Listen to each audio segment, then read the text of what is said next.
Сегодня я хочу познакомить вас о замечательном якутском художнике Иннокентьеве Николае Николаевиче и о его работе «Матери». Иннокентьев Николай Николаевич – живописец, заслуженный деятель искусств Республики Саха-Якутия, народный художник Республики Саха-Якутия, член Союза художников России, отличник культуры, ветеран труда.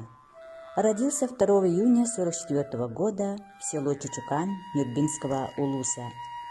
В 1966 году окончил Якутское художественное училище, а в 1973 году живописный факультет Института живописи, скульптуры и архитектуры Ильи Ефимовича Репина в Ленинграде.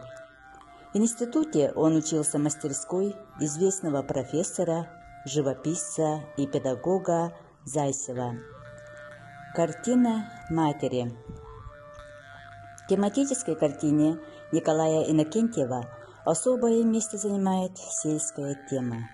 В ней естественным образом переплелись темы деревенской жизни и пейзажные мотивы, связанные с буднями и бытом сельского человека. Простота живописных приемов и сюжета привлекает зрителя и дает повод задуматься о смене поколений и жизни на земле. Картина создана в стиле реализм. Автор рассказывает об обычной жизни женщин.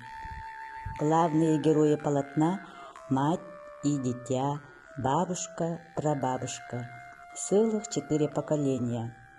Женщина с младенцем находится в солнечной стороне, бабушка и прабабушка сидят в тени и любуются внуком.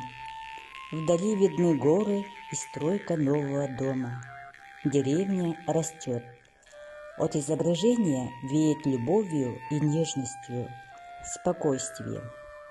При написании картины художник использовал яркие, жизнерадостные цвета.